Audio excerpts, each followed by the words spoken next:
Hello mga ka-ranger, saglit lang. So nabuksan ko na yung electric shower. So ito na yung itsura niya. Kaya gawin natin, palitan natin yan ng bago. Pag nagbili kayo ng shower, sa left side so dapat pag left rin yung bibili ng shower head. Kasi pag right yung bibili nyo, mangyari dyan, complicated. So, uusog na siya dito. So, medyo mahirapan tayo sa paglagay. Dapat sundin na natin to kung pwede. Left yung outlet ng shower natin. Dapat left din. Kasi yung mostly pag left, yung electrical natin sa right. Pag left yung shower outlet natin, shower spray natin. So, mangyari yung electrical natin nasa left side siya. Yan mostly sa mga shower. At saka, pero kung wala na talagang paraan, yung sample na bili na talaga ng clients mo o yung may-ari ng shower nandyan na. So yung gawin natin, hanapan mo na lang ng paraan paano mo magawa ito ng paraan. So far, pwede rin pero medyo complicated, very complicated. Lalo na sa tiles. Minsan kasi sa tiles, kung iusog mo siya dito, yung butas makikita siya. Ibig sabihin na pag iusog mo to, mahirapan ka sa tiles, lalo na yung mga tiles. Minsan okay lang pag white, medyo madali lang i-replace yung bagong tiles kung sakaling may baklasin o sakaling may tatanggalin na mga tiles o kaya takpan ng tiles. Okay lang kung white, pero kung medyo iba yung tiles, mahirapan talaga tayo. So yung gagawin, kaya sundin mo na lang kung ano yung left at saka right. At saka dito yung shower, dapat naka RCD. Dapat naka RCD to para safe. Lahat ng shower ngayon sa 18 edition naka, kahit na sa 17 edition pa dati. Kasi yung bagong regulation ngayon nasa 18 edition na tayo. So dapat sundin natin yung regulation, yung wiring regulation ng UK. Kung ano yung bago, yan ang susundin natin. You must follow the 18 edition wiring regulation UK electrical wiring regulation law. So yun ang sundin natin, ibig sabihin, para at least safe yung trabaho natin at saka nag-follow tayo ng regulation at saka law ng UK. Kung ano yung mga bagong in-implement na law, dapat sundin natin. Hindi pwede na mag-behind tayo kung ano yung mga bago, susundin natin. Ibig sabihin nag-follow tayo ng regulation ng UK, lalo na sa mga electrical regulation. So yun, dapat naka-RCT para safe yung shower. So yun, tsaka okay, gagawin na natin to. Yung problema pala ng shower to, hindi siya nag-heat, walang heater, walang heating yung tubig, hindi umiinit, hindi warm yung tubig, the water is not warm. So the problem is thermostat. Okay, so but the problem in here in this country, we cannot buy parts to change the thermostat. Maybe unlike in other country, you can buy a thermostat or you have a spare. You can go to the store and then you can buy a spare parts for this shower. But in this country, if there's any problem, if there's any fault, you have to replace a new one. Okay, no need to repair. That's not accurate on this country. They must follow the health and safety all the time. Okay, so alright, so I will fix this now and then I will change the new one. But this one is connecting to RCD already. So this is it. At saka na-isolate ko na yung electric, so from the main power supply from the main box in the consumer unit. So I already isolate that electric, so there's no power now. And even in this pull cord switch is off as well. Alright, and I use my non-contact tester. Okay, so I use this. So there's no power. And also I use this one, pen tester. You have to connect this. Kailangan mong i-connect dito. Ano mo dito, i-touch sa loob. Para malaman mo, tsaka pindutin mo dito sa ground niya. Yan, kung mayroong ilaw, so wala. Ako kasi pag gumamit ng mga tester, kailangan dalawa talaga. Hindi ako bumabase sa isa lang. Dapat dalawa talaga para for health and safety. Ibig sabihin for safety reason. Para hindi ka makuryente. Sa 15 years ko na experience sa electrical, never pa ako nakakuryente dito sa UK. Sa Pilipinas, ang dami na. Kasi wala tayong safety doon. Wala tayong safety protocol. Hindi tayo nag-follow ng safety doon. Kulang sa gamit. Kaya dito, kompleto sa gamit. Kaya hindi pa ako nakaranas ng any experience of electric shock in this country. Since I started to do electrical in here in UK. For about 15 years experience. Okay? So I disconnect this supply pipe or feed pipe from here going here. Okay, this is a compression connection connector, elbow pipes, elbow connector. This is olive ring. Anyway, and my advice for this electric shower, please don't try to attempt to repair this or to replace this if you are not professional or you are not competent to do this kind of works. This is electrical job. This is electrician job. And have knowledge about plumbing job as well. So if you are not do this safe, it will be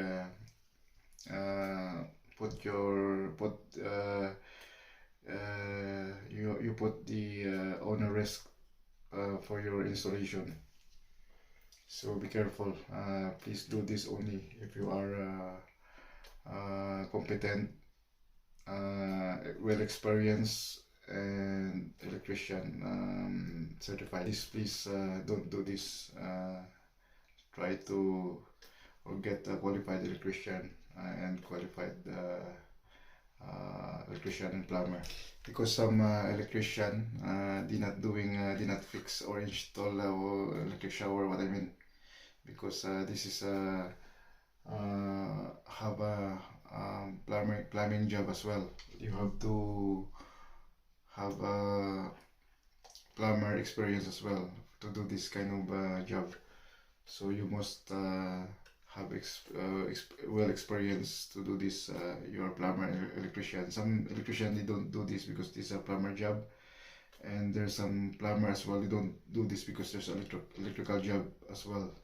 So it's very complicated if you do this, unless if you are a very competent person, okay, and then you know your job and you follow the 18th edition wiring regulation on this country in UK. Alright, and unlike me, I'm a plumber, electrician and tiler. Okay, so I can do 3 things. So it is alright because I know my job and I'm a competent person and I'm a qualified plumber and electrician, and joinery and carpentry, and I have electronic backgrounds as well. I am a computer technician, so everything's in one go. This is Ranger of Rangers. Always think health and safety for all times. Okay?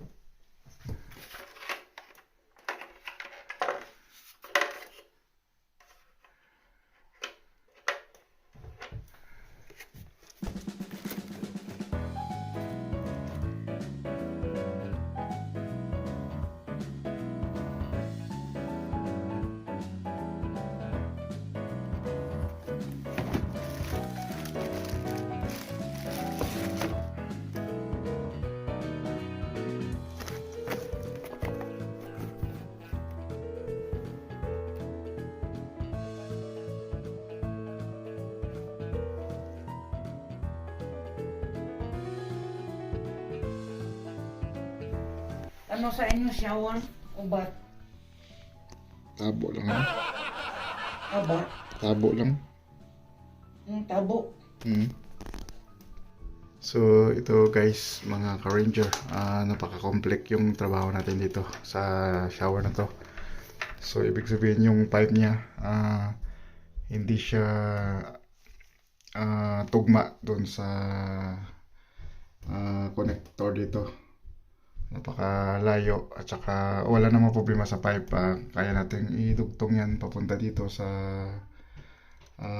connector na to, sa inlet na to, pero problema yung wire natin maiksi, so hindi siya maabot doon sa dulo at saka walang daanan na pwedeng matago yung wire. Mahirap. So yung gawin natin dito, palitan natin to ng ito, yung connector ng wiring dapat dito sa kabila.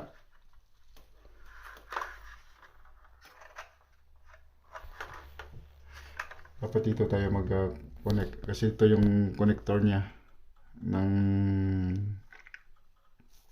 power supply. Dito i-connect. So from here going here. Hindi naman kasi pwede dito, hindi dito. Ito dapat.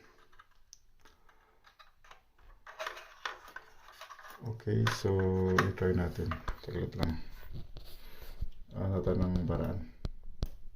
Hello mga ka-ranger. So I have another way. I found the solution for this shower. Watch out. There's no complicated for Rangers.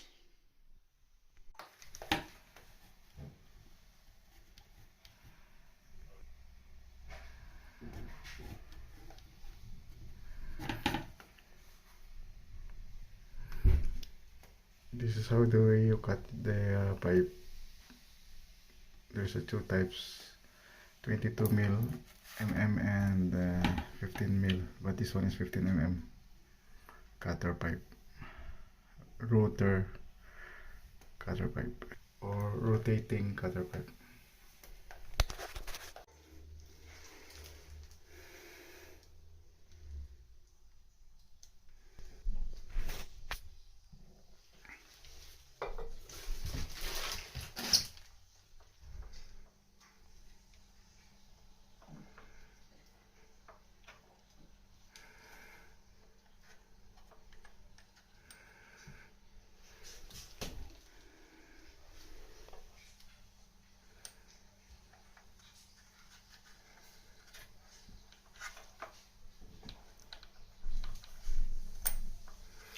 This is olive ring, and this one is not. And this one as well. You have to put a joining compound here to not avoid any leak or leaking. So hello mga ka-ranger, kain tayo. Wow. Inandaan ako Lagyan ng... mo ang tomato para... Yeah, I just put some tomato ketchup as well. It's look delicious. Oh, look at that. Wow, special. Thanks for compliment, Lori. sandwich is one of the nice sandwich here in UK. Alright, so kain tayo. Sarap ng gawa niya. Oh. Ginawa na ako ng pinatabuhan ko dito. Salamat sa iyo, ate, sa iyong masarap na gawa.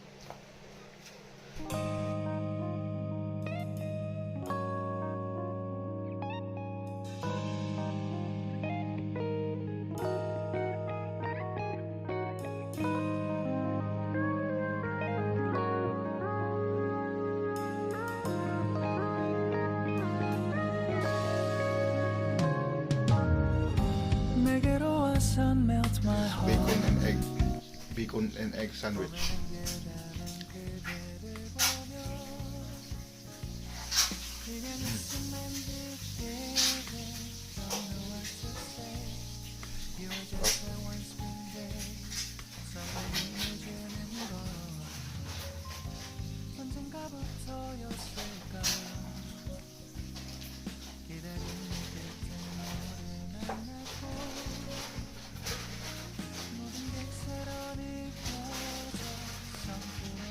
So, ito na mga ka-ranger. So, ito ginawa natin. Ito, para malibig natin ng konti. Nagbakbak ako sa likod. Dito sa likod. Nag-drill ako ng bricks. That I can push this at the back side or inside. Just make it a bit hole. That there's a space at the back of this elbow pipe at the back. And I put a new pipe in here. I install new pipe here, from here going here to from here through here, and this is a inlet. Okay, so I just make like this. So in this one, I did not recognize that this one is you can connect from here as well. I was taught before just only here you can connect, because before that was the old or some other electric shower. This is only the connection, but I haven't or I did not realize that there is another one here as well. So just like that means that it's like dual, or you got option that you can connect here as well. If your wire is in here, your wiring of your electric, rather than you pass in here going here, so it's too short if from here going here. So it's really good, because there's also a connection in here, so you get option as well. So this is we call that something like universal. You can connect here as well. So because I check in here, this connection, this wire is going in here, and this one is going here as well. So there is a junction here. So it's alright. And then also this one, there's also a ground in here, so you can connect here as well. The most important thing is there's a ground. Every time that you put a shower, you must install the ground. You must fit the ground, because for your safety, or for the safety of your clients or people that are using this electric shower. I don't know in Philippines, because Philippines, they don't use earth or ground.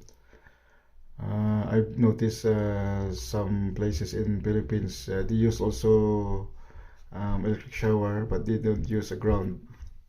You just only use live and neutral, but it must be earth for your safety. And I did not cut this wire, because just in case they want to replace this a new one. So we have extra allowance for the wire. So I don't cut this. I just leave it like that. I just bend this or at the back. So if in case that they want to change this, let's say they want to change this, so there's also extra wire or enough length for the connector for live and neutral. Okay, so this is it. So it's okay now, and I put the screws and cover it. Okay, and most important thing, you sealed it properly. You seal it. There's no, or I seal it later as well. Inside I will seal it. I'll put some sealant to avoid any leak or any water through in this electric. Okay, that's it. So I just try to test now. Okay, and then before I cover it, if there's no any leak, and then I will cover it. So hello guys, i-try natin. So naka-on yung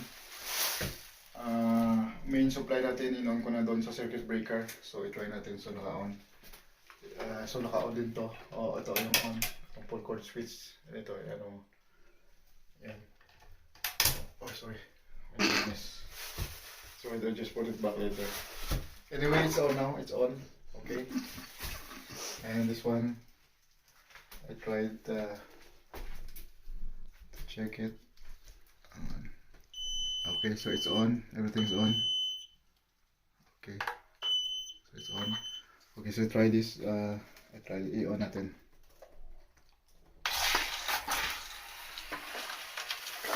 Oh, okay na. Okay na. So off natin. Okay na. So ibig sabihin, wala kang leak may makita dito. There's no leak, any leak. Alright, so I turn it off now again, and then I just cover it. I put the lid on. That's it. So it's done. I just do this because I want to check if it's any leak in here before I cover it. So it works well, and then, so it's safe to use now. Okay, so I just cover it now. Alright, see you. So ayusin muna natin yung buhok natin. Wala na tayong tayo magsuklay. Ito, okay lang. So ito na. Tapos na yung shower natin. It's already done. So I put the new what do you call these things? To hang the shower. Shower holder. Shower head holder. And I sealed this as well. I put sealant in here all the way around in this shower for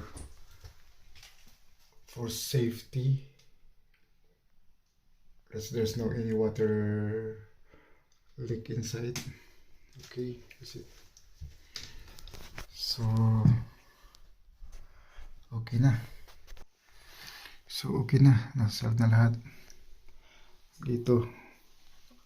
So yun ang gagawin nyo mga ka-ranger. I-seal nyo talaga to. Ayan.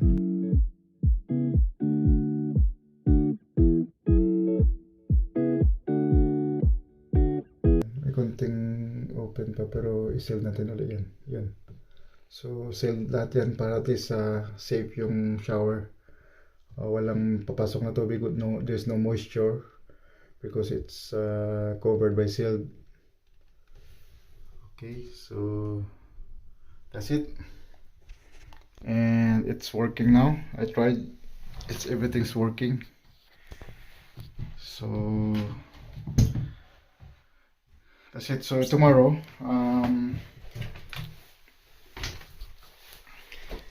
I finish this because I cannot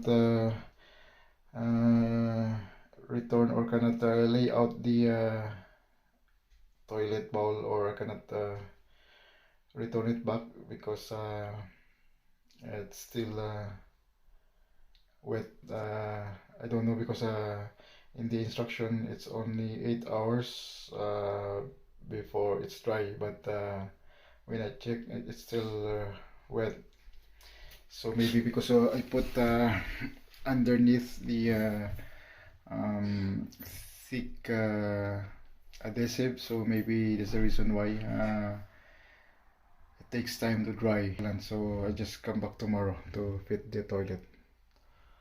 Okay, so and the shower is alright now, and that's it.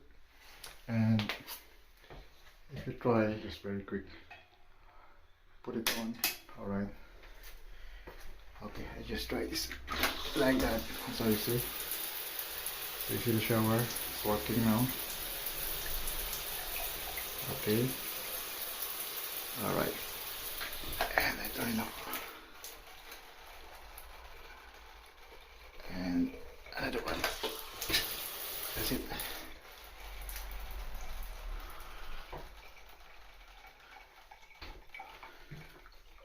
I think we need to press it properly.